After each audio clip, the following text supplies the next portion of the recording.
Olá, saudável! Bom dia, 5 horas da manhã. Estamos aqui para bater um papo com você bem rapidinho. Eu gosto de chamar você de saudável. Talvez você diga, eu não estou. Mas tenha fé, faz por onde, trabalhe para estar. E hoje quero falar sobre algo muito triste. Fobia.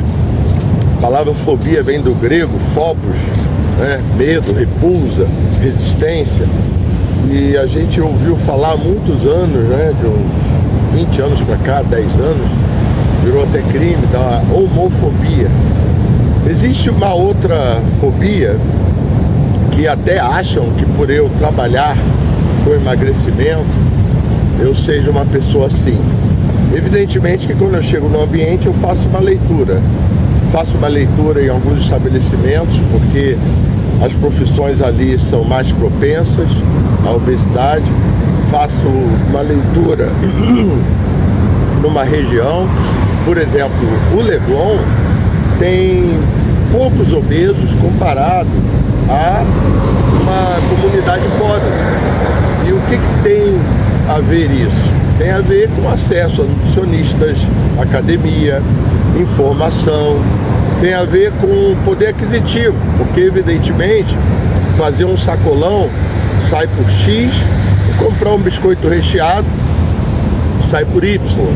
A gente entende isso, a gente combate o ultraprocessado, mas quando eu vejo às vezes uma mãe com 3 crianças na rua e as crianças com fome, um biscoito ultraprocessado que é péssimo para a saúde custa lá às vezes R$2 e dá aquela sensação de enchimento que talvez uma maçã não dá, uma banana. Então, gente, eu não sou gordofóbico, que é exatamente algo que eu queria conversar com vocês. Aliás, eu não poderia ser, porque eu sou viúva há 11 anos de uma mulher que em 2009 fez bariátrica e não tenho vergonha nem pudor. Minha filha maior é profissional de saúde, certamente vai assistir. Ela fez a bariátrica lá no São Lucas de Copacabana com cerca de 175 quilos. Uma pessoa que eu conheci tinha 59, 60 e poucos, se eu não me engano. Então eu não poderia ser gordofóbico, porque a obesidade é uma doença multifatorial.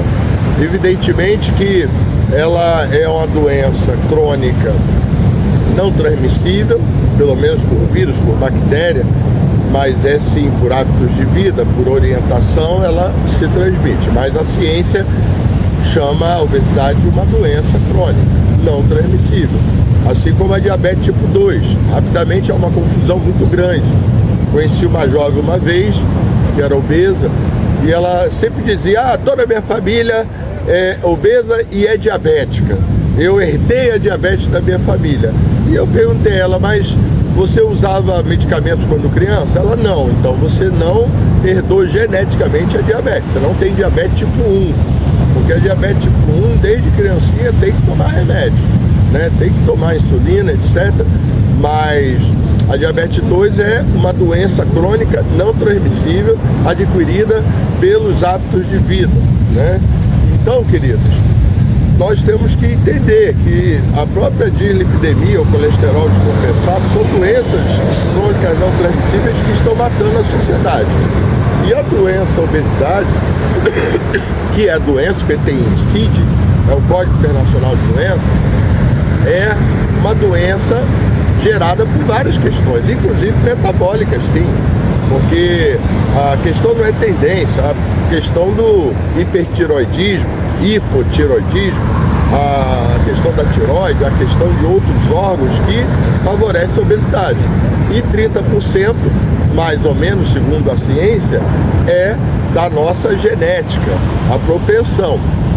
Eu, por exemplo, tive um pai que já morreu muito magro, minha mãe não é obesa, e evidentemente eu tive um favorecimento, né? Mas tem pessoas na minha família que tem a mesma genética e não tem esse favorecimento, porque você vai ver 2 irmãos obesos. Eu conheci um obeso e um magro, eu conheci gêmeos idênticos que um era obeso e o outro não, porque o outro praticava esporte, se cuidava. E isso foi provado no documentário Gêmeos do Netflix. Mas sobre gordofobia, eu sofri gordofobia. E dói, hein? Dói. Eu sei que se chegar para alguém e falar, você tá gordo, ou até você está obeso, é uma coisa que vai lá na alma, porque a pessoa às vezes não quer ser obeso. Essa glamorização da obesidade, que é o outro lado da gordofobia, né? São dois extremos. Um lado é não respeitar o obeso, é você chacoalhar do obeso. Quando eu era criança, né, tinha aquele gordinho na escola, hoje isso é combatido, coitado, era muito encarnado, rolha de poço, aquelas brincadeiras que magoam, que ferem, faz a pessoa chorar e ficar mais obesa ainda. E o outro extremo é a glamorização da obesidade, quando deveriam dizer, olha, realmente eu sou obeso, eu reconheço a minha doença, não quero que meus filhos sejam assim, não é uma coisa boa, não facilita sentar no avião, entrar no elevador, não facilita subir uma escada. Nós temos vídeos na internet de pessoas tentando socorrer outras e caindo, né? Então a gente sabe que a obesidade tem que ser tratada com muito cuidado, muito respeito. E quando eu digo que eu sofri gordofobia, em 2020, com a pandemia, eu ganhei muita massa gorda, né? O estresse foi terrível, ficamos sem academia há um tempo. E eu lembro que eu estava estagiando numa academia. E depois de um tempo que eu estava ali estagiando, e eu caí para dentro para reduzir aquilo que eu ganhei na pandemia, era lá para o ano de 2020, no final, eu lembro que um homem me olhava muito, uma pessoa até mais ou menos da minha idade, um pouco menos. E um dia ele chegou para mim e disse assim, olha, eu quero te falar uma coisa. Quando você entrou aqui, eu reclamei com o coordenador. Eu falei, e ele disse assim mesmo, eu falei, coordenador, pô, você bota esse professor gordo para cuidar do salão? Você bota esse professor gordo aqui para quê? Para deixar a gente baixo para baixo, para deixar a gente deprimido? Porque se ele é professor e ele é gordo, imagina a gente. Eu falei isso com o coordenador, mas contando para mim. E dizendo, aí veio o elogio depois dessa pancada, dizendo que bom que agora você está reduzindo a pança, né? Que eu tinha um abdômen um tanto exagerado. E ali eu vi que aquilo me doeu. Mas o que eu fiz? Dos ovos, uma omelete, do limão, uma limonada. Ou seja, o que eu fiz? Eu passei a me cuidar mais. E hoje eu tenho minha gordurinha, aparece nas minhas lives, porque eu não sei se vale a pena. Eu tenho 15%, 14% de gordura. Isso apontado por exames, bioimpedância, perimetria, dobra cutânea. Para eu ter o tanquinho nessa região, eu teria que ter cerca de 13, 12. Mas o sacrifício para você cair de 15, de 14 para 13, 12 é absurdo. E eu adoro pão, eu continuo minha vida, mas aqui eu consegui. Mas na época realmente eu tinha um abdômen mais volumoso.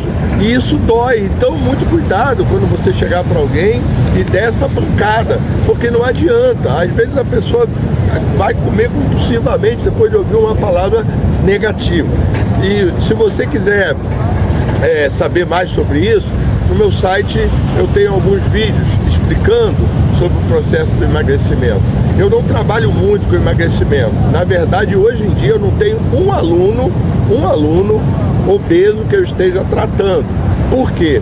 Porque eu vejo hoje a obesidade como multifatorial. Eu espero que ano que vem, com a minha clínica, eu tenha lá o psicólogo, né, a parte de nutrição, a parte do exercício, para que assim a pessoa seja integrada. Porque eu não vejo que adianta, me desculpe aí os nutricionistas, me desculpe os personagens e me desculpe os psicólogos, uma pessoa ser tratada só num aspecto, para a obesidade. A obesidade, diria, chegando na mórbida. Uma obesidade tranquila, vai lá para academia, vai resolver.